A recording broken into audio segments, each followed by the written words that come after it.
Hello, welcome to the Heartwarming podcast. I am your host, Kieran Brennan. With me, as always, my co-host. The man is nice, Scott Rian. I didn't even clap there. I was about to tell Kieran to get the news up because I had the news up, and he just screamed down the microphone there. So I am going to, as our intro fades out, you're not going to hear the hello because if you do, you might die. How's everyone? How's everyone? Everyone is good. All 12 people in this room and on this podcast. Great. Yeah, big party going on here. How are you, Kieran? Yeah. Yep. Apart from, we're going to be going back into like a 2 kilometer lockdown soon because we had 430 cases today, as of like an hour ago. 430 cases, ladies and gentlemen. For those people listening in America, that's actually a big number for here. Yeah. So, yeah. How about that? How about that lockdown, Kieran? I mean, like, cannot wait. I mean, like, we did before. We can do one again. They're annoying, but they're not the end of the world. And I watch so many movies during them, so I don't know. yeah, I'm like that kind of like I like going out and all, but if I am forced to house hatch, I'm not complaining. Yeah. Like I'm not complaining at all. I've got plenty of stuff to watch, including The Boys on Amazon Prime, which I've been told to watch, which apparently is really Really good. Season 2 has started. Like, I haven't watched season 2 yet, but I'm trying to rewatch season 1 because I forgot a lot of stuff that happened, so I can watch the second season. It's really good. Do watch it. yeah. But yeah, I thought we'd start. I mean, my week has been interesting considering I thought my doggo had left me. We thought my poor dog Buster had gone. It was an interesting Wednesday night for the old Nocter family. That was a bit Yeah, crazy. Green has like a reputation for losing things. He loses his leap card, his credit card. Now he finally lost an actual living creature. I lost my mother. Like took a long time to find her. Like a few years ago. So we found her. I'm joking, obviously. But no, yeah, he my mother and the family came home, and he kind of got out. And usually he just like walks around and comes back now because he's Mm. so used to the area. But apparently he got distracted. I can see the house he was hanging outside from here, by the way, when I looked it up when I saw. But the main point of this is basically he got out, and for like 6 hours we were looking for him, couldn't find him. And like Facebook is a terrible place now.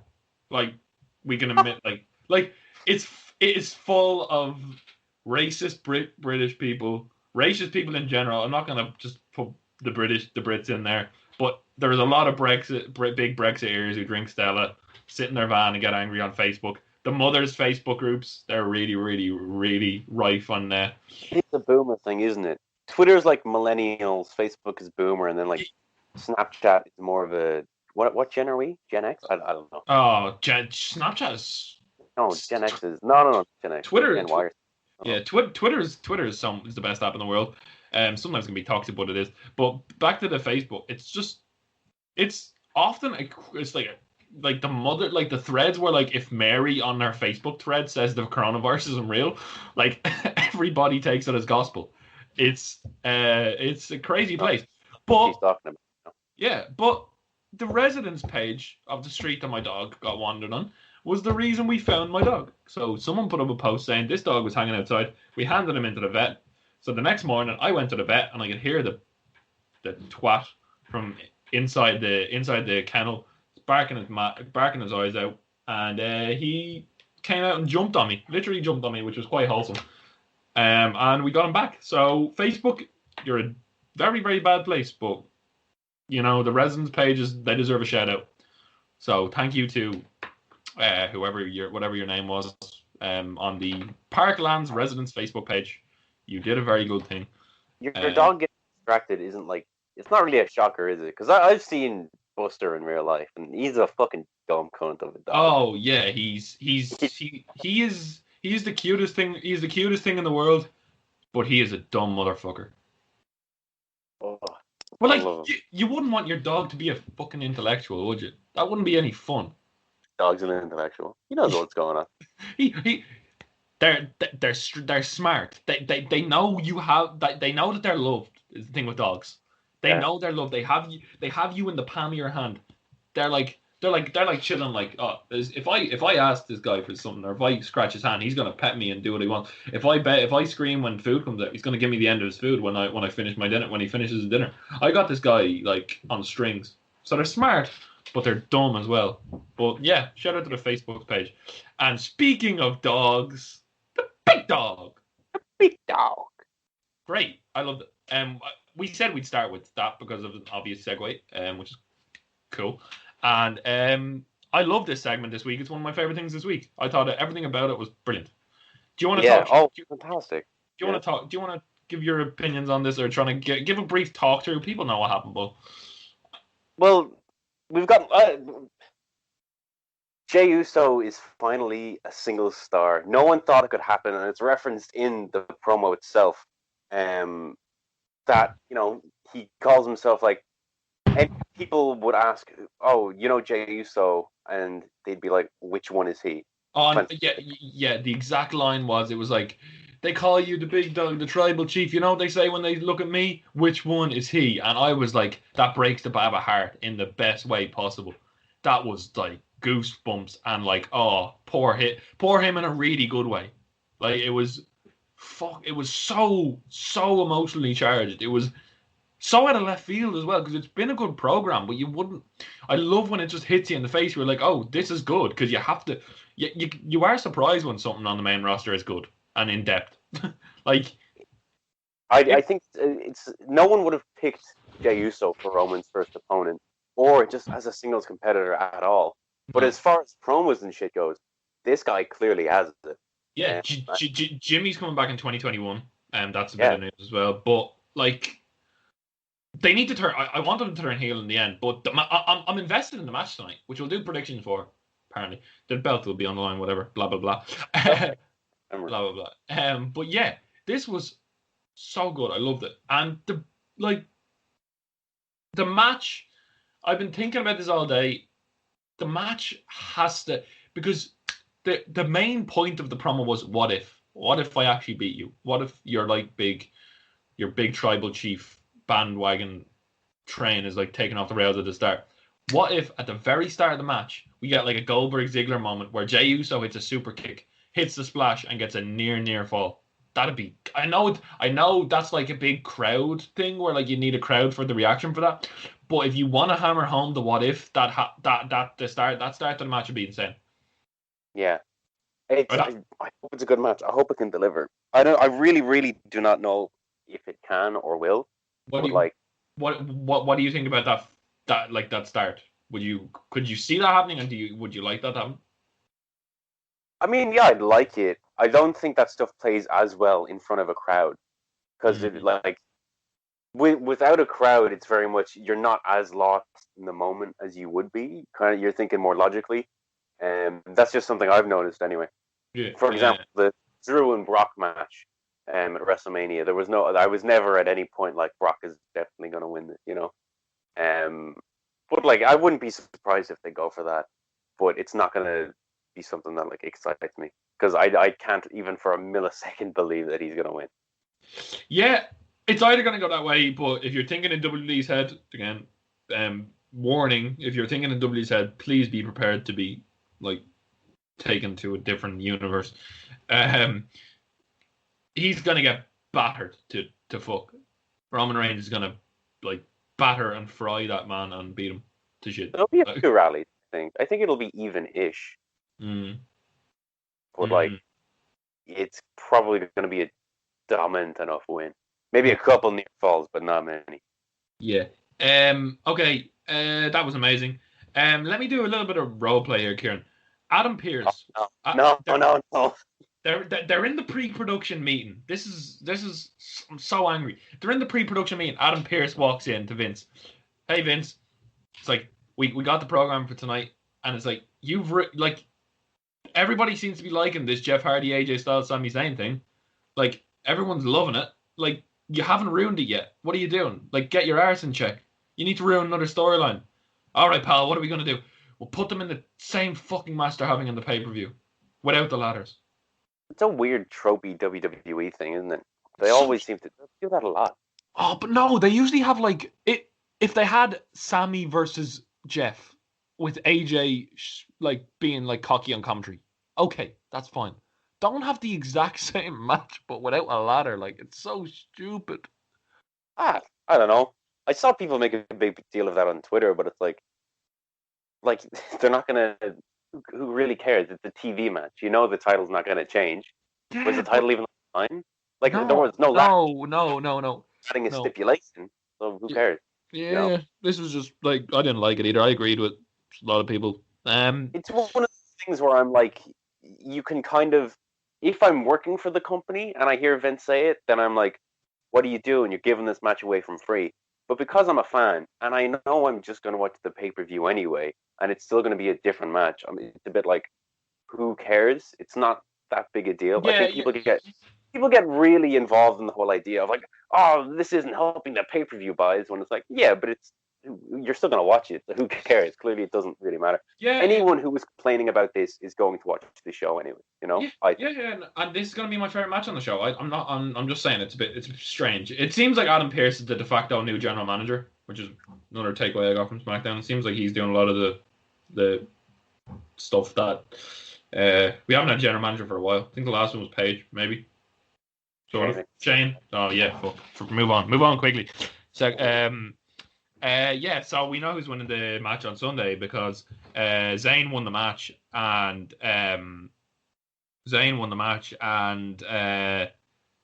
Styles climbed the thing and grabbed the belts. So Jeff Hardy's winning. If you're WWE logic process of elimination, they both got their moment. Jeff Hardy's winning. I cannot wait for this match. I hope Jeff, and as the same with every ladder match, I hope Jeff doesn't die. That'd be very nice. Just keep it safe, Jeff. You're not gonna, but keep it safe. And like a outside WWE thing about this match is Sami Zayn's appearance on the Blind Boy podcast, which I haven't listened to yet. Have you listened to any of it, Kieran? I had a quick listen while I was in my bath last week, if you remember. And it's pretty good. It's different. There aren't many WWE superstars who like go on podcasts anymore. I think they kind of got rid of that a while ago, didn't they? From memory. Yeah. How did they let him go on if he was going to be kind of talking about? I think there is a decent chance Sami Zayn just said, "Oh, I'm doing this," and WWE couldn't take that back. I think in the Daniel Bryan autobiography, he once, like, during a live show, or maybe even a Raw, he cut a promo to the audience, and he kept asking WWE for T-shirts, and they kept saying no. So he went out to the crowd and was like, "My T-shirts are coming on sale next week," and they just had to roll with it. So I think it might be that type of situation. I feel like Sami Zayn wouldn't really care, you know? Yeah, and it was. I haven't listened to it yet, but I know it's from the lens of like morality. It's kind of taking that morality side of it. So yeah, listen to that. We said it last week, but I just wanted to see if Kieran had listened to any. I've just been very busy with college orientation and trying to learn how to study online now, so I haven't got a chance. Plus, I have a backlog of podcasts that I listen to. Jack Mate's Happy Hour is a really good podcast. Got signed to Spotify this week, which is fair play to them, bringing YouTube mainstream. But anyway, Bailey cut another good promo on a chair. Just after The Miz and John Morrison, Heavy Machinery did a load of shite. I think the briefcase is on the line. Wouldn't be surprised if The Miz won. Apparently, this match is in limbo with Nikki. Like, Nikki Cross wasn't on the show. According to Big Daddy Dave Meltzer, apparently it's might not be happening. So we'll see what happens tonight, because there has been a COVID outbreak, which we'll talk about in a minute. But we did not hear about that. Talk about that. Yeah, we'll talk about it on the news. We'll just get through SmackDown really quickly, because apart from that, Nakamura and Gran Metalik had a great match, great TV match. Yeah. Really good. It also brought a lovely video on Twitter. I don't know if you've seen it, of a guy getting inadvertently King Shasta down a water slide. Oh, he hit him in the face. He hit him straight in the face. Go and seek that out. Corbin versus Matt Riddle, the 1,000 match. I don't care. Shit. It's been going wild. It's weird how little they've capitalized on Riddle. Yeah, because he's like allegedly done shit. Like, maybe they're still kind of holding back on that. And then we get on to what we wanted. Kieran, talk to me about Alexa Bliss versus Lacey Evans and why it was so fucking good. She has the hair. She has the cool fucked up hair now. She's full Sister Abigail. It's great. She went under the ring and clipped on the braid, I think, because the braid wasn't on at the start. That's brilliant. it just makes me happy. It's like I think I didn't like a month ago we were like, oh, isn't it the whole like Alexa Bliss being Sister Abigail thing is so dumb, and then they're actually doing it, so we look Yeah, like little dickheads. I don't yeah. know, it's fantastic. She broke the 5 count, so she got disqualified.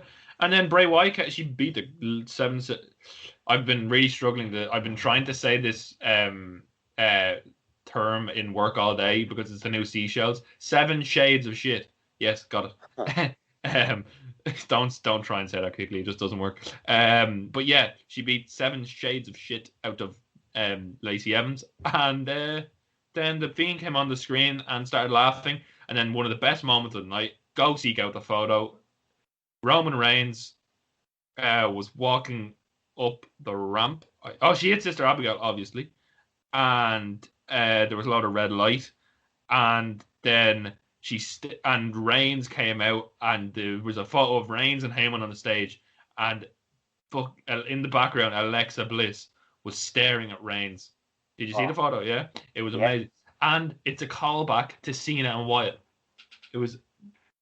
Mwah. Call it Cena and Wyatt. How so? Do you remember when Cena was on the stage and they panned out the camera and the Fiend was just behind him looking at him? It was That's kind of called. That's a no. fairly. Maybe WWE don't know, but for me, and I was talking to the lads from the Alleged. It was like it was a cool symbol of Bray doing it and then Cena doing it. Slightly different camera angles, but really cool.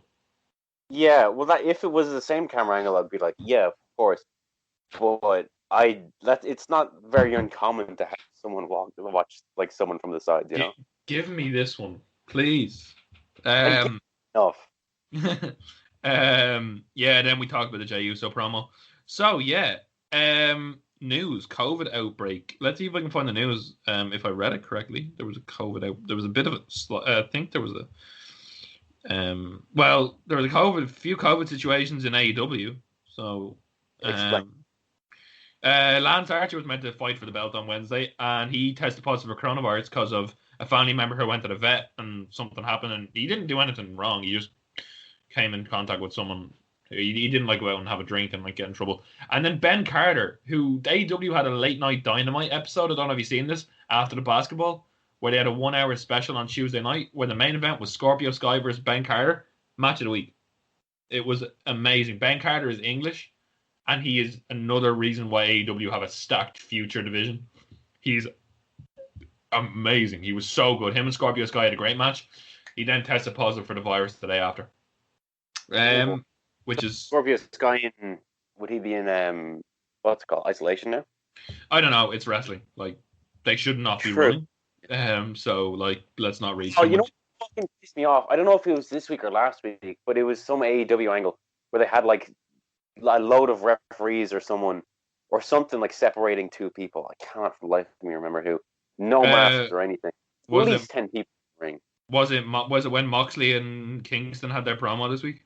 It was that, yeah, I think it was that. I don't know. Good promo really pissed me off to see like we'll get on to it. I'm just trying to look this up. When you look up COVID outbreak WWE, here we are. WWE issues statement on latest COVID outbreak. Virus reportedly spreads after talent throws party. Oh. As we noted, there has been recent COVID-19 outbreak in WNXT and the WWE Performance Center, which has led to changes on Wednesday's TV show. There was changes. It's been reported that the outbreak may have started with a WWE Performance Center coach, but that was not confirmed. It is believed among several sources that this coronavirus outbreak after an NXT wrestler threw a party that other trainees attended. There have been a number of positive tests this week among trainees and staff members. It was noted that the talents have been advised to sequester themselves. No idea what that means. I think that means separate themselves. I'm not sure. WWE issued the following statement. As part of the ongoing testing protocols, WWE completed second round of weekly COVID testing. Individuals that tested positive will quarantine for 14 days, receive medical care, and then will be cleared. Additionally, extensive contract tracing has taken place, and other individuals have been placed in a 14-day quarantine, blah, blah, blah, blah, blah. Yeah, okay. AEW, what we've discussed, our COVID outbreak. Yeah. Immoral, wrong, shouldn't be happening. It's fucking wrestling as a whole probably shouldn't be happening. Yeah, there's TV deals for you. Yeah. Unfortunately, you're in a contract. You got to do what they want. And don't think Fox are known for. Yeah, Fox are definitely not known for being the most moral of people or moral of companies. And Speaking of for a second, and horrible right-wing Fox News, The Rock endorsed Joe Biden today. First time he's ever endorsed any candidate ever, supposedly, which just shows you how important this election is. If you are an American, please do vote for Biden. Yeah, I don't love the guy. I don't like.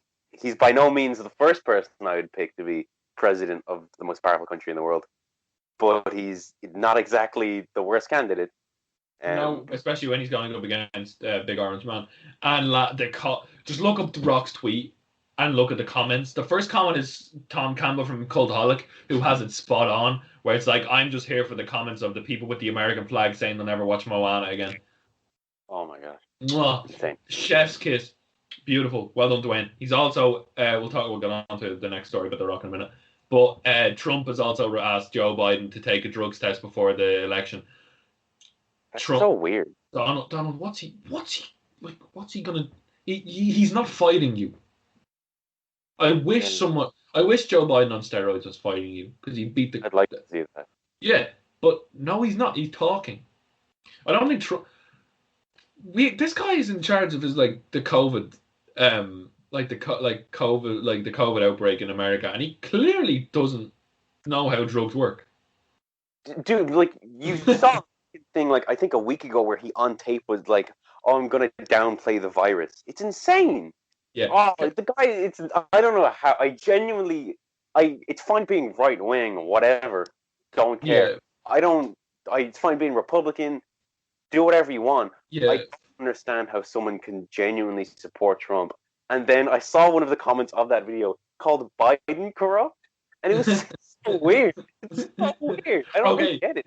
Can I say, for the sake of our viewers who try to listen to a wrestling podcast to escape from how shit the normal world is, Trump is bad. Vote for Biden. End of politics talk. Let's get back to wrestling. Let's go for more positive things. Tell me about how COVID's impacting wrestling. Go back to the news. Stephanie sold a lot of her shares. Jesus, I'm struggling with the S's today. Stephanie sold a lot of her shares, Kieran. Yeah, well, this happens every now and then, right? Triple H did a few weeks back. Mm-hmm. Vince McMahon regularly does, at least once a year he'll sell a fair bit. I mean, do what you want, I guess. Fair enough. Yeah. More investors. Yeah, NXT UK is close to signing several new talents. By the way, Pete Dunne was a special guest referee for a match next week, and he's a backstage producer at the moment because they probably don't want him in storylines. He has lost a lot of weight. He is shredded. Fair play to him. He looks amazing. Too bad a lot of people have taken the angle that he looks like a crack addict. I think he looked great. But isn't he in the Heritage Cup tournament or something? No, he presided over the draw, and he's the special guest referee for a match next week. Okay, back to Gary Cassidy of Inside the Ropes is reporting that NXT UK is close to acquiring several talents. Many of them are in London for the latest batch tapings. Adam Maxted, OTT General Neutral Champion, and the guy who was on Love Island, the big muscle guy. You were not happy about that guy won the title. You were so annoyed. Oh yeah, I didn't like him. He's a charisma vacuum, but he's good at wrestling and he's shredded, so he works for NXT UK. Yeah, he's if you look at him, Kieran, look up Adam Maxted and tell me he's not WWE 101. Yeah, he's WWE 101. Yeah, I could see him being WWE champion, genuine. I'm not even messing. Who else is rumored to have been? Sha Samuels.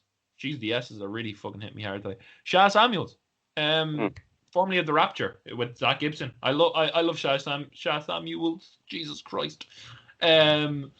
Yeah, he's a great wrestler and fair play to him. If he's got a kid, he's providing for his family, and he's done a lot of work on the indies, and he's a good guy, so I'm not complaining about this one. Fair play to him. Anyone else? Aaliyah James, Molly Spartan, whose boyfriend is one half of the UK Tag Team Champions, and Tony Gill. I know Aaliyah James. I haven't watched a few of her matches. Molly Spartan, I've heard of her. and Tony Gill. Sorry, I've never heard of her, but it might be decent. What OTT regular would you like to see? Get that promotion up. I mean, I prefer them to all stay where they are. More than hype. I don't want to. More than hype would be great, but they still have a lot to give. Hype versus Undisputed Era at some point. Come on. Yeah. I'd love to see them forever, but at some stage, I want these guys to really start making money and be able to live off this 100% full. I mean, Be Cool is probably banned from every performance center in the world. He's someone who I don't think would do as well. Oh no! Well, considering he shot on WNXT UK like loads of times in his promos, then yeah, he like called Eddie Dennis crap basically. So like, yeah, I don't think he will be. You're wrong. No. But yeah, what is next? I love Shaw Samuels. Fair play to him. That's my big takeaway from that. Hey news, NXT UK Takeover Dublin has reportedly been moved to June 2021. Yeah. Okay. Yep. I'm sad. At least I haven't cancelled it yet. That's my takeaway from it. WWE have filed for his trademark Bella Glam. Woo. Cool. Are you I'm assuming it's a makeup line. No, I'm not. I thought they were doing their own thing now. I didn't know they were still so affiliated with WWE. Yeah, I'm not paying €5,000 for a lip gloss. Thank you. Bobby Fish sidelined with a minor knee injury. Poor man. We'll get on to the other half of the Undisputed Era tag team later. Yeah, he's very injury prone. I love Bobby Fish. But he's and in a big bit of news, big bit of news, The Rock has agreed to help induct Ken Shamrock into the Impact Wrestling Hall of Fame. Really nice of him. Because Ken Shamrock, he just put out a tweet, right, being like, "Hey, can you please induct me? It would mean so much to me." Yeah, and he said, "Awesome news. I will take care of this and get back to you over the weekend." I think it's a video. WWE permitted Impact to use footage of the Shamrock's time with them in the Hall of Fame induction package, including him submitting the Rock to win the 1998 King of the Ring. Fair play. Okay. Shamrock won the NWA World Heavyweight title in his first ever Impact broadcast. He's still there. Was in a feud with Sami Callihan a few weeks ago. He's roided to the gills, but who isn't these days? And yeah, he had that fight pit match that on WWE. I like Ken Shamrock. I don't mind Ken Shamrock's work, and fair play to him for getting inducted, and fair play to The Rock for The Rock's doing well this week. The Rock can do no wrong. I don't think The Rock has ever done anything that people wouldn't. I mean, we can go back and the young Rock probably did, but The Rock these days is good bloke all around. Yeah. Come on the podcast. We need the views. Are you a fan of the Thunderdome? Why do you bring this up?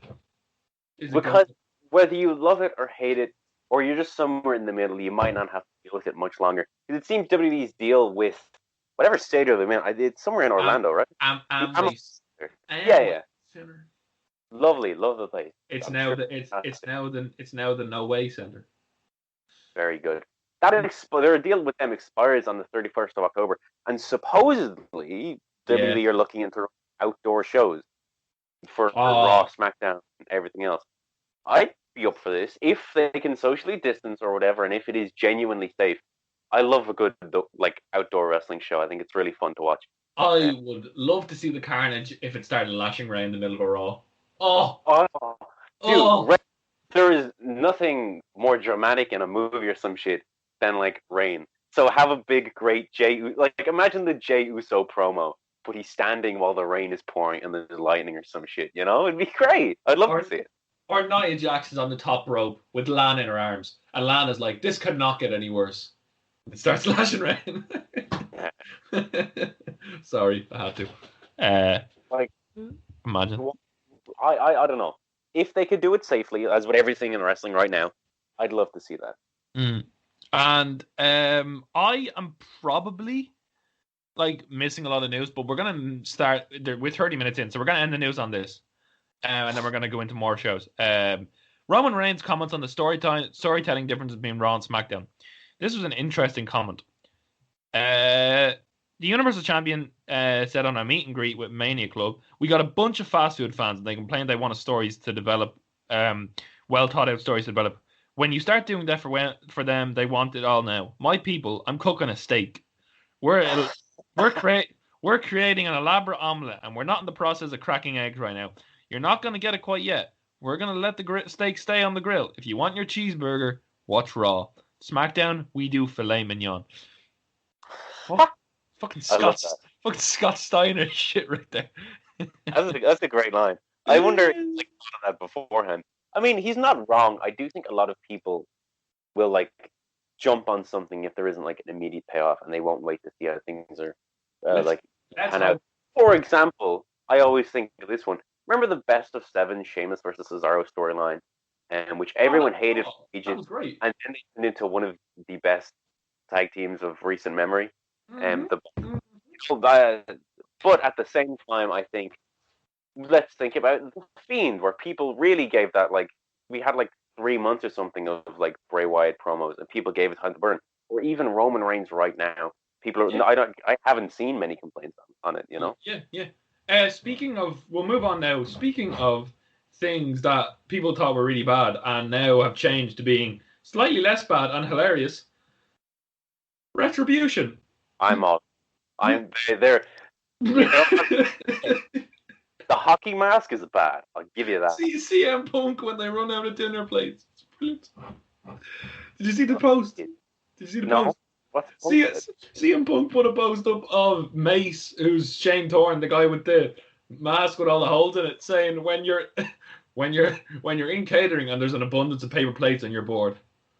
Okay. First of all, we'll go through the names, and then we'll go why they've turned around. Slapjack.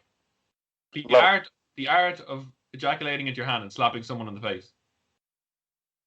Did you see one of their tweets, Rian, that claimed that every person who posts the Urban Dictionary screenshots thinks they're the first person to do that? Yeah, but it was hilarious. It was so. It was the T-bar one was a stretch, talking about the gap between. And I'm not even gonna find it in my phone because it's in my phone somewhere. My theory was Vince was involved. It was in a big BDSM sesh with Linda while he came up with the names. But we will not talk any further. We'll just leave that there, cooking like one of our own mistakes. But their Twitter game is hilarious. They destroy Jericho, which is beautiful for me. They annihilated. They annihilated. So much you've been able to see all of them. They just ended him. You never thought Jericho could be like over, but Jericho's latest podcast that he released last night is about the secrets of the Illuminati. He deserves to get battered like from pillar to post. What did they say to him though? How was he destroyed? He commented on T-Bar, which is Dominic Dijakovic. He commented being like slagging it off, and then T-Bar just reposted the articles about Jericho's concert that got like a lot of thousands of. Oh yeah. Jericho tweeted, H-U-H ? And about Retribution, and he retweeted it with and the Jericho articles. He's not wrong at all. No. That was fucking stupid of Jericho. Yeah. They destroyed Eric Stevens, one of the most annoying Twitter washed up ROH 2005 wrestlers. With a T-bar with a beautiful Eric Stevens tweeted, every member of Retribution is named like a Rob Liefeld, like Rob Liefeld created them. T-Bar was like, T-Bar replied, I already forgot your name and I just looked at it. Eric Stevens replied, okay, T-Bag. And T-Bar replied, I literally can't tell if you're a wrestler or not. For reference, I know you definitely don't know this. Rob Liefeld was this 90s comic creator. He created like Deadpool and everything. But everything he made became more absurd, and he just kept making new characters, and the names got stupider and stupider every fucking time. Yeah. Mia Yim was called Reckoning, and about an hour ago she tweeted at someone from the wrong account. She tweeted at someone from Mia Yim's account instead of Reckoning. That was funny. Another moment. Is there any more Retribution moments? No, Buddy. I think they've kind of sold me I think the white hockey mask is very clearly a hockey mask. I don't like that one. The rest of them are the Bane's okay. Yeah, I think the women have been given better masks than the men. The paint on the women's faces looks okay. I mean, not great. Yeah, they just have a better look. I'm glad they progressed the angle, but it's really the Twitter stuff that has kind of stalled me on. Okay, the performers are genuinely, they're putting their all into this, you know? Yeah. It's really good. I mean, it's not good, but it's funny. Kieran, before we move on from Retribution, what's your Retribution name? Sorry, what's your date of birth? What's your date of birth? This one, I'm not gonna give up my date of birth on the podcast, but mine, I think, is just tough. Tough what? Tough. No, it's just tough. What's the second one? Oh, is it no? Oh, is it no other? Did you get no other name needed? Yep. Oh, mine's Knuckle Spaghetti. And on the Wrestle Talk one, I'm Fire Boom, I think. Firebone. I'm Firebone. Firebone, which is cool. Okay. So that covers the Retribution part of Raw. We're not going on. What do we? Oh yeah, we want to talk about NXT because our boys. We'll get on to our boys in a minute. First of all, Tegan Nox is going to be out for another year with an ACL tear. But I don't know. Seems like the way her career is going to go now, which is really unfortunate. But hey, unfortunately, if you get injured this much and I know Triple H loves her, that might be her last hope. But unless you're a Kurt Angle or a Triple H, if you get injured this much, WWE does not see money in you anymore. I fear her release is coming soon. I hope it doesn't. I hope it release. Like she's too well liked to be released, and she's too popular to be released. But like, she's not going to be the future Raw Women's Champion. I don't think she's going to main event Mania anytime soon. I hope she does soon. I mean, in 5 or 6 years, she's amazing. I love her energy as well. She's so good. Great. Candice LeRae won the Battle Royal. They're calling her the Poison Pixie on Bleacher Report. They love a good made-up nickname. Tommaso Ciampa is gone back into psycho mode and beat the living shag out of Jake Atlas. And hit a modified fairy tale ending, which is really cool. I like that. I like the variation on it. Fandango was backstage and started saying a load of stuff that William Regal didn't understand. It was quite funny.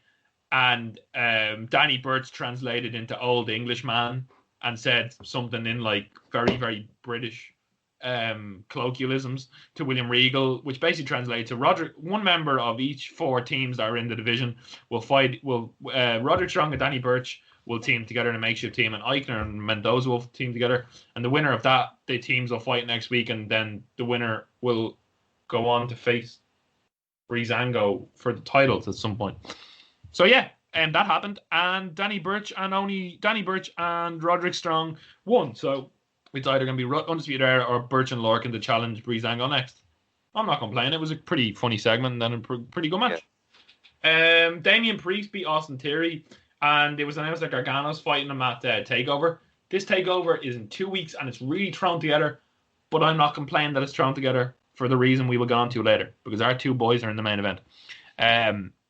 Could they not just... It's like TakeOver 31, right? Yeah. Could they not do Halloween Havoc? Yeah, but it's on the 4th. Yes, they could. But delay the other 2 weeks and build it properly. I don't know. They should, everyone wants a Halloween Havoc back, just for the fucking stage alone. Yeah. It's the perfect fucking opportunity for it. You could go creepy Thunderdome and spooky effect. Oh my god.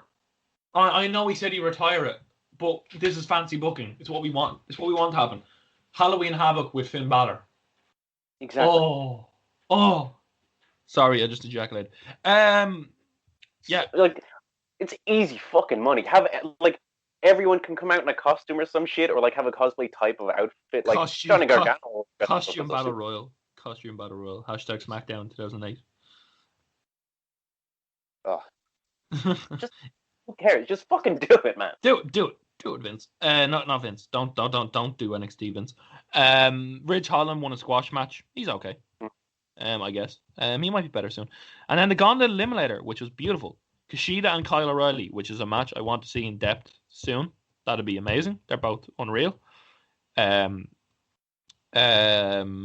so the only way to be disqualification, a count out to wear out the window, you just need to be eliminated.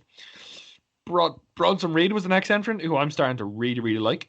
What do you think of Bronson Reed, Kieran? I think could be something cool. I mean, he could be, but I think NXT is so chock full of potential that it's really hard to pick who's going to be the next big thing. Right now, they don't seem to be pushing anyone new especially hard. Yeah. I don't think for a while, to be fair. So it's not impossible, but I'm not expecting anything in the next 6 months. He's a thick boy with 2 C's. The first Flashpoint came when Velveteen Dream came out of nowhere and hit Kushida with a Dream Valley driver. That's going to be a good match. Yeah, it's going to be a good match, but fuck Velveteen Dream. That's been announced for TakeOver, apparently. That could be the opener. Glad to see Kushida properly back. I feel like he's been gone for ages. Yeah, because he broke his hand when he punched someone in the face, which is pretty cool. Pretty cool way to break your hand. Then Thatcher came out. Earlier this week, WWE clearly showed they've never watched Tim Thatcher before in their life or know him as a person, because they said that he made comments on the match on a notes app. Tim Thatcher does not own a proper phone or gives a shit about what people think. So I saw a tweet being like, Tim Thatcher using notes app is more believable than anything, is less believable than anything Bray Wyatt has done in the last year. It's like true. Yeah. Then Cameron Grimes, shout out to Dits, who has like Cameron Grimes merch and has a thing for Cameron Grimes, came out as the final competitor. I like Cameron Grimes' intensity. It's really good. A lot of people are the technical savage, which is what they've called Cameron Grimes. Thought he won with the cave in, and Kyle O'Reilly had an amazing near fall. Kyle O'Reilly selling as per usual. Oh yeah, sorry. Did you watch this match in full, Kieran? No, I'm not a big Cameron Grimes guy. I know, but I'm talking about the interaction between Kyle O'Reilly and Tim Thatcher. That mini match was beautiful. Oh yes, that was good. That was beautiful, and that like Kyle O'Reilly versus Thatcher, Kyle O'Reilly versus Balor, Kyle O'Reilly versus Kushida. Yes. Love to see it. I'm fairly confident in saying that the second he loses against Balor, he's slipping back into that tag team role. Oh no, he's slipping back into the North American. Maybe North American if Bobby Fish is out for longer. I wouldn't complain. Kyle O'Reilly selling for Bronson Reed in a match. Ooh, that sounds good too. Kyle O'Reilly applied a leg lock and Cameron Grimes tapped out. Mwah! Kieran, this does not need to go 30 minutes. This man, give someone else the 30-minute slog fest. Put this match in the main event, 20 minutes like Joe and Balor was, and just have it be full on kicking shit out of each other and submission moves. Yes, please. Kyle O'Reilly works on the leg. Kyle O'Reilly works on the leg. Can Balor hit the coup de grace? Kyle O'Reilly works in the arm. Can he hit the 1916? It writes itself. It's beautiful. There is no way. I hope I don't curse it. There is no. I think you'll agree with me, Kieran. There is no way this match cannot be good. Cannot be like bad. Sorry. Well, we'll wait and see, because you may have very well have just cursed it, right? There's no way they can. Kyle O'Reilly and Finn Balor in NXT. Shawn Michaels, apparently, is there news that Shawn Michaels is mediating He is. the press conference, or he's the special guest? I'll look it up in a minute, but like this match, you don't need an agent for this match. Just let them book it themselves. They've got like 40 years of experience between them, probably. Just mwah. Yes, Kieran, talk to me about your boy Finn Balor and our boy Kyle O'Reilly, who's become our boy. He's been your boy. He's never really been my. I'm not gonna claim him from you. Right, but, it's my boy versus your boy. Yeah. Mine's gonna win, obviously. Yeah, I know. Yeah, I know he's gonna win, but Kyle O'Reilly's good. Yeah, Kyle O'Reilly is good. Maybe if this is a fantastic match with it presumably will be a very good match. Who knows how good it'll be? There's obviously there seems to be a glass ceiling on some sort of ceiling on these matches without a crowd, but like presumably it'll be a very good match, and maybe he'll be able to actually get a singles push afterwards. Yeah. As I get onto this, throwaway takeover is the word that's been thrown around. Like this takeovers next week, it's quite like thrown together. If this wasn't thrown together and they built to an actual story, I don't think Kyle O'Reilly gets his chance here. So I'm happy it's thrown together because Kyle O'Reilly is going to have a breakout performance. Not that he needs a breakout because he's like established. He's an IWGP Tag Champion and Ring of Honor Tag Team Champion for God knows how many years. This could just open Paul Levesque's and Shawn Michaels' eyes to how good Kyle O'Reilly is as a single star, because they've already shown that he's fracturing away from the Undisputed Era by not attacking people when they have. So, yeah. Cannot wait. Cannot wait. And then we move on to the other show on a Wednesday night. NXT was a bit forgettable other than the main event, I will have to say. It has been for the past few weeks. Apart from the main stories, NXT has not performed as good as it should, but maybe the takeover might bring people back in. All right, we got on to AEW. Miro's debut was a disaster. Like, terrible. Like, that was horrible. Yeah, that was terrible. Really rough. And he's not usually that bad at all. He's not really a botchy wrestler, but he injured himself going to the outside. Joey, again, this was against Joey Janela and Sonny Kiss, who Jim Cornette filed the trademark against, because Joey Janela is just being Joey Janela and trying to call themselves the new Midnight Express, which is hilarious. Where are we? Hangman Page versus Evil Uno, the Dark Order. We talked about the Dark Order last week, didn't we? Their being the elite segments are so good. Oh, yeah. Oh, they're amazing. Did you watch the ones I sent to you? Yes, I did. Of course I did, Rian. How good are they? They're so funny, aren't they? They're funny. When they first, I didn't think they would be, but to be fair, AEW has a decent sense of comedy. I'll give them that. The one with John Silver when they're like doing the Little Rascals thing where they're like on each other's shoulders in the coat, and then Brody Lee shows up. He's like, "Sue, John said he hates your food," and he's like, "No, I didn't." He's like, "You better fall the fuck down for Sue. You better sell for Sue." He just falls down. It's brilliant. It was so good. If only they could, apart from John Silver, if only the rest of the Dark Order could bring those characters. If they turn in full comedy, bring those characters onto TV and it'd be beautiful. Because John Silver was doing the Ric Flair at ringside, like dropping the elbow on Orange Cassidy's jacket during the match that we'll talk about in a minute. But Hangman Page and Evil Uno had a good match. Kenny, as I said on Twitter, Kenny's subtle "I told you so's" on commentary were really good. He's like really, really ticking. The Young Bucks, Tony Schiavone's terrible promo interviews, but the Young Bucks, Matt Jackson smashed his phone, okay, and then gave him money to replace it. So Young Bucks are turning back into arrogant, we have money gimmicks. Okay, I'm all for that. Brody Lee and Orange Cassidy had a really good match for the TNT title. Did you watch much of AEW? I'm assuming you watched the Cody segment, but that will go on to in a minute. I watch fuck all of AEW. Yeah, we've established this. Brody Lee, here's your Rian's AEW review of the week. Blah blah blah. Sounded so sad there. Yeah, because I hate being the only one speaking because it sounds like I'm just taking over when I'm the only one who watches AEW. Great match. Orange Cassidy showing the fire is a really good character change. Brody Lee beating Brody Lee being dominant and Orange Cassidy selling is just a perfect combination for a good match. Do you think Cassidy? Do you think he's going to last? Do you think his gimmick has enough staying power? Yeah, I am a big fan of his, so I was against my will when people were saying I was reluctantly agreeing when people were saying his character didn't have any depth because it didn't. But since he got into the feud with Jericho and as we're seeing now, he's adding depth by the fact that he actually cares when it matters. He cares. He played possum later in the match where Brody Lee went for a clothesline and he fell down and played possum.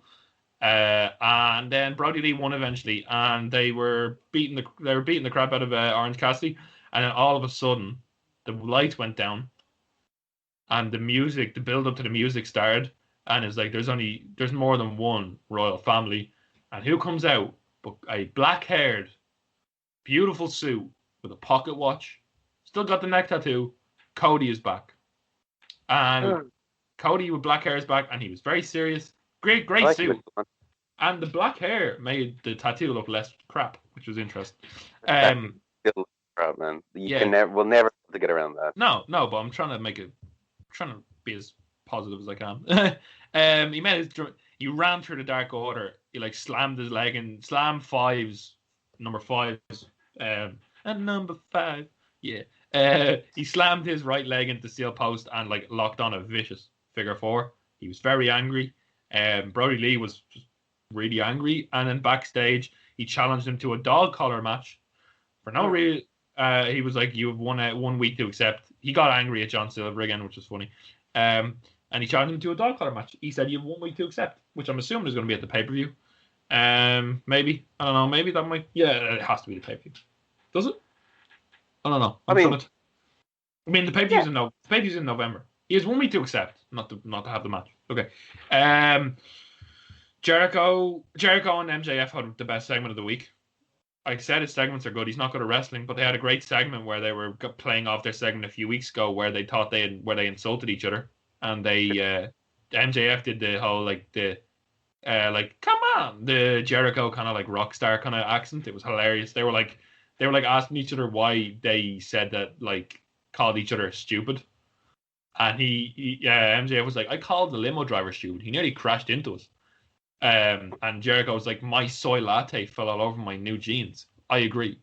This goes off MJF saying he wants to join a faction last week, so MJF joins the Inner Circle and throws Jericho overboard, and we get face Chris Jericho.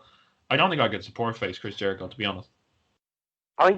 Did I not predict this last week? I predict that exact scenario. Yes, I think you did.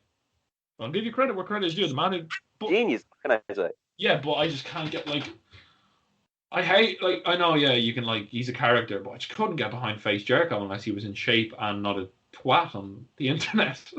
To being a twat, what's he turned that's not real. He likes WWE. Here comes the fiery baby face Chris Jericho. He's also an Illuminati sympathizer. Yeah, okay. I think he'll be more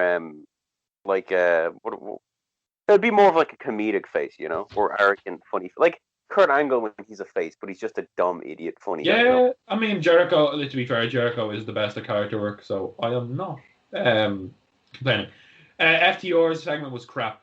The 20-minute brush with greatness rule, where if people last more than 20 minutes with FTR, they'll give them a title shot. So stupid. It was a terrible. It sounded like they were just told, "You go out and do this really quickly off the bat." Didn't get to run through a segment. Good women's tag match. Shida and Thunder Rosa defeated Evil Ace and Diamante. Eddie Kingston promo was amazing. You must have heard the opening line on Twitter. It's like, "Hold the hard cam. Don't switch to any of these stupid cameras." Shadow Kevin Dunn. Eddie Kingston is so good.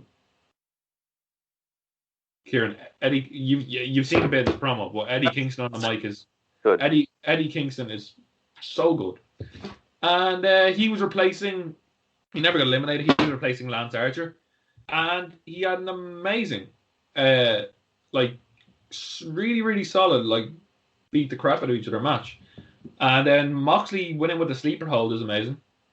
It just gets over that he can win without the paradigm shift again, which he's done loads. He's been on the UFC, a lot of UFC podcasts lately, so he clearly knows what he's doing. And a bulldog choke is what it was. Eddie sold it brilliantly. He didn't tap. He passed out. Pentagon and Phoenix came out and beat the crap out of Moxley. Will Hobbs and Darby Allin came out. Will Hobbs looks amazing. He hit an amazing spine buster. And then Ricky Starks. I keep going on to Ricky Starks, but he hit one of the best spears I've ever seen. Have you seen this spear? It must be a gift on the internet. You must have seen at least this on Twitter clips. Because this was... I'm afraid I haven't. I'm sorry. Oh, it looked like we couldn't see him, but Darby Allin noticed someone was coming in the ring. And Ricky Starks just bounced off the ropes and nailed Darby, split Darby Allin in half. That pay-per-view match has to open the pay-per-view. If it's building to that, open the pay-per-view. It's so good. Ricky Starks is just chef's kiss. And then the heels beat the crap out of Allen, Hobbs, and Moxley, and they stood tall to end the show. Cage was conspicuous by his absence because he fought Ben Carter, who tested positive for COVID, on an indie show last week, an outdoor indie show. So he wasn't there. So we might get that might be building to a 6-man tag next week. AEW was better than NXT, and it was solid, and I enjoyed it. Yeah. What else are we? Kieran, do you want to? Yeah, Raw ambulance match. What do you think of Drew and Randy in a local medical facility match tonight? Do it. Go for it. Yeah, I'm up for that. It's something different, and I do always appreciate it. It's a match that we rarely see, so big up. Yeah. The question that's getting thrown around a lot on the interwebs at the moment is: are the Hurt Business baby faces now? I suppose tweeners for the time being. I don't think they're full babyface. You know, they did say they were just doing it because they were getting paid to get rid of. Yeah. Go. So that's your kayfabe. Like, this is a one-off situation. Like, you know. Yeah. They need to stop. You can see WWE are trying so hard to protect Keith Lee, but stop ending the matches and schmozzes. The way you don't get him pinned is if he pins someone, and the way if you're not going to really push him forward, well, then and you're just going to have him keep getting like disqualified or whatever. You're not really achieving anything. Well, you're just kind of wasting your time. Don't put him and Drew in matches. Like, you could have built to that, and it was. Braun Strowman and Dabba-Kato had a big meat match. Kieran, please talk about this Mysterio segment and why it's really uncomfortable that they're doing another custody thing. Well, it's the last custody one was very much based around Eddie Guerrero, right? Yeah, but like Buddy Murphy, 19-year-old daughter. I know she's legal, but it's just a bit weird. It's a bit odd. It is legal, so you can't really, you know. Well, he's not. What age is he? He's like 25, 24, I think. Yeah. So, like, if she's legal, I guess. Oh, no. Oh, wait. Buddy Murphy is not 24, 25. Buddy Murphy is older. Let me check Buddy Murphy age. This is just, it's dragging on too long. This feud should have ended. If it's building to Hell in a Cell, okay, but this feud should have ended. Buddy Murphy is 32. 32. Yeah. Bit old. Bit odd. Yeah. But it's technically legal, so fine if you really want to, but I don't know. Not something I'd hinge the entire feud on. Yeah. Maybe Vince, imagine he can get a really young girl. Yeah, the fan fiction has started. Yeah. Best to move on. I don't like the feud. The feud should have ended. I don't know how the feud should have ended, but it should have just ended. If they're building the Hell in a Cell and it doesn't involve Angie Mysterio, Aaliyah, whatever, what's her name? I don't know. Sounds like a Mexican nun. Sister Mysterio, being on top of the cage. So don't remember. Then if it doesn't involve that, then fine. But just end the feud and let Dominic move on to more better things, maybe. And let Rollins move on and fight someone else and try and possess someone else with the god demons. Kevin Owens show with Shane McMahon. I was going to skip over this, but then I read Bleacher Report's record of events. McMahon blown up as if he had just wrestled an Iron Man match against 1996 Shawn Michaels. Huffed and puffed his way through the promotion for Dabba-Kato versus Braun Strowman. Owens slapped Dabba-Kato and then introduced Braun. So Braun's babyface again. McMahon is just acting like a big, red, sweaty booker. Aleister Black attacked Owens. I like this feud because they're both great wrestlers and they'll give us great wrestling matches, Kieran. Yeah. Can you check if this is still recording quickly, just to be sure? It is still recording. We're on 59 minutes. So I accidentally clicked on flight mode in my phone. So I've been gone for the last, 30 seconds. Kieran. Kieran. Aleister Black versus Kevin Owens. Pretty cool. Yes, that's going to be a fun match. I have the full card here if you want to do predictions now. Yeah, then they had Randy Orton words of warning. Okay, give us a full card. Hit me. All right, write them down now. This is for the Hallway Wrestling Podcast Championship. That Kieran has had baths with on a regular basis. Yeah. Let me get the wrestler's favorite apps up, the notes app. Don't worry, I'm not writing an apology. I'm just writing predictions. Remember when he reactivated his Twitter for a day and then just got yelled at and then deactivated it? Tim Tadger? David Starr. Oh, yeah. Yikes. Let's get on to all right. First up, I have it from bottom to top here off the Cultaholic website. Asuka versus Selena Vega for the Raw Women's Championship. This is on the kickoff show. Yeah, Asuka. Yep, I'd agree with that. Yeah, she doesn't lose on the pre-show. I love Selena Vega, but if Asuka loses on the pre-show, then Vince is taking some heavy drugs. The Street Profits versus Andrade and Angel Garza for the Raw Tag Team Championship. I'm going to say the Street Profits.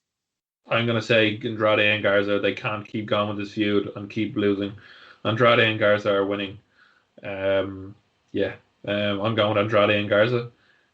For the SmackDown Tag Team Championship, we have Cesaro and Shinsuke Nakamura versus the Lucha House Party. It could be a good match. I'm not gonna lie. I'm not even like messing here.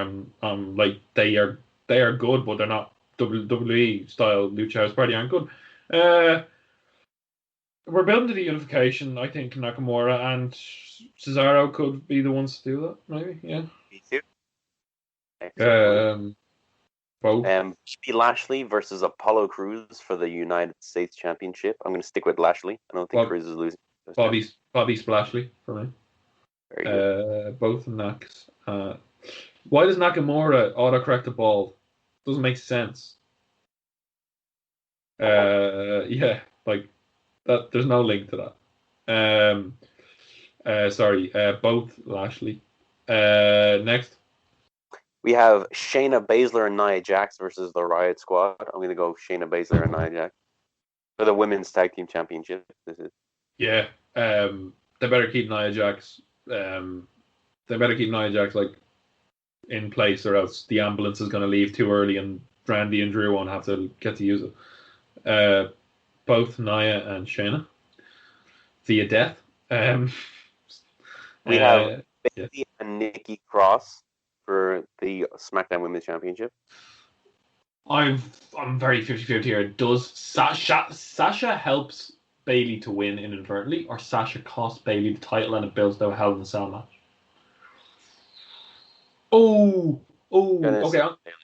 I'm gonna go Nikki Cross because I think Alexa is gonna take the belt off Nikki Cross. Okay. I'm gonna take a risk. Take a chance on me. Change your mind. Yeah, I've been listening to a playlist on Spotify titled Shower Songs, and it's just banger song after great song after great song. ABBA's great, man. Everyone loves a bit of ABBA. Oh, I know, but like it's like you got I Want It That Way, and then you got like ABBA, and then you got like Heaven Is a Place on Earth, and then you got like Living on a Prayer. It's like banger after banger. That's what kind of playlist you need. You've got Bayley. Okay. We have Jeff Hardy versus AJ Styles versus Sami Zayn. I'm going with Hefe to Hardy. So would I. He just won it, didn't he? So it'd be a bit odd to take it off. Yeah.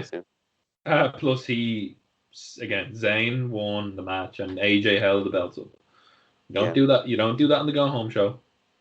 We then have Roman Reigns versus Jey Uso for the SmackDown Universal Championship or whatever it's called. Does Jey win via DQ or does Roman win? Roman's just gonna win. I think. Yeah, both Roman wins. Yes, and Randy Orton versus Drew. I think is last match, is it? Yeah, in the ambulance match. Okay, Drew. Do both of them get carted off in an ambulance, and then I think. Not. Well, if you're saying Drew wins, I think I don't know if you've thought about this in that much depth, but Orton's winning inside the cell. They're not doing another one, are they? Oh, like the Hell in a Cell is coming up. They might do the blow off a Hell in a Cell. Oh, I really hope not. I'm really, really done on this feud.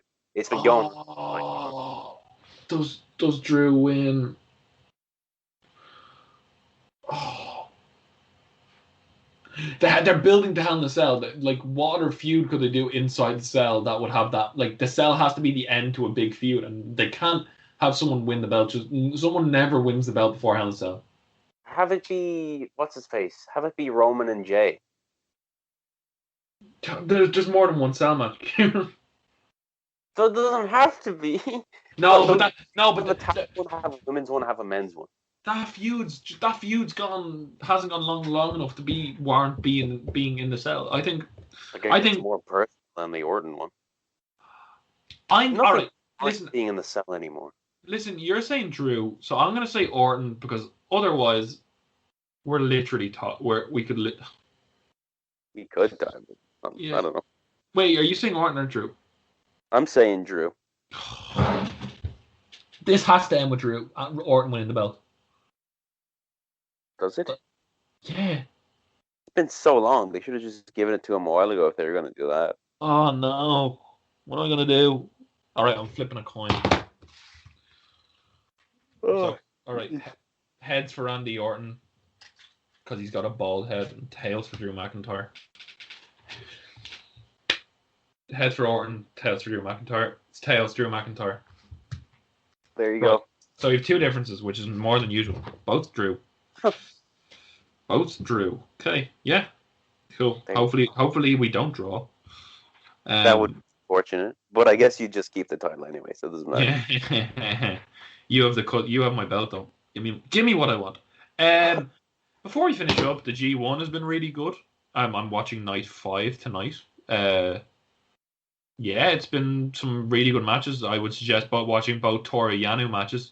Toru Yano beat Sanada by duct taping his leg to a policeman's who was in the stadium's leg, and he couldn't get back to the ring. It was like he was trying to get back to the ring like a three-legged race. It was hilarious.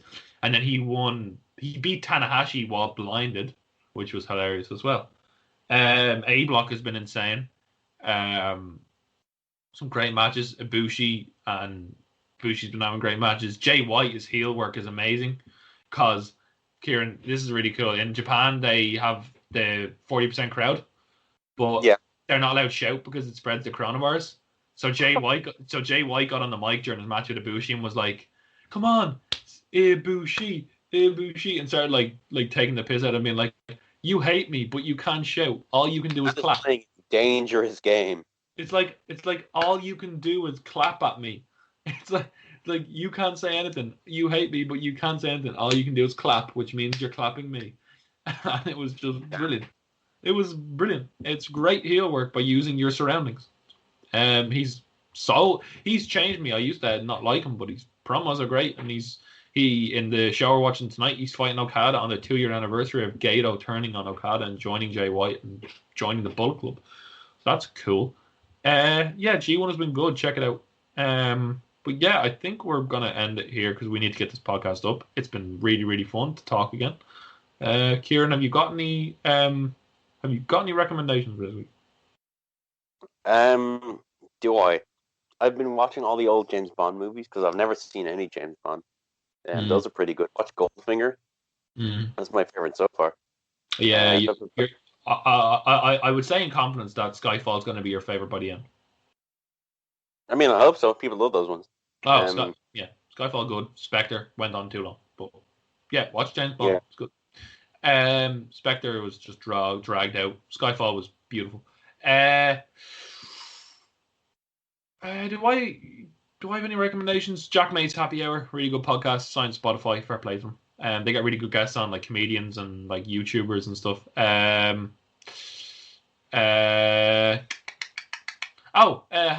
3rd anniversary to the Alleged Wrestling Podcast. They're the reason we started this podcast, and join their Discord server. It's really cool. You listen in live and have great fun with the chat. They've got like custom stickers of like Tony Khan's face and Gordo, one of the co-hosts, just eating curry chips half naked. They made like a sticker gif of that, which was hilarious. They've got some they're just really good at what they do. They make just have a good crack on a live, and then they go up on videos. They do B shows like tournaments to crown like best TV shows and stuff. T3 podcast, they're good boys in America. We love the T3 boys. Project Dits, they have a new Twitch. Go look at their Twitch. Yeah, they're on Twitch. Yeah, as always. Dits created Twitch, and there's some new podcasts. There's a football podcast up there now. We are going to be filming Takeover Throwback soon, and I might have a special. I might have an interview lined up soon enough. I'm not going to say. Not going to say much more. But might have an interview soon enough. But yeah. Enjoy your evenings. Enjoy your weeks. Stay safe. Wash your hands. Or don't. I've been the manager now, forgot, and Kieran's going to take us home. Yeah, I've been your co-host, Kieran Brennan. This has been the Hollerson podcast. And as we say at the end of every episode, just vote for Biden. If you can, just do it, please. Vote for Biden and wash your hands and Roman for the win, because I don't want to end the podcast on a political fucking comment.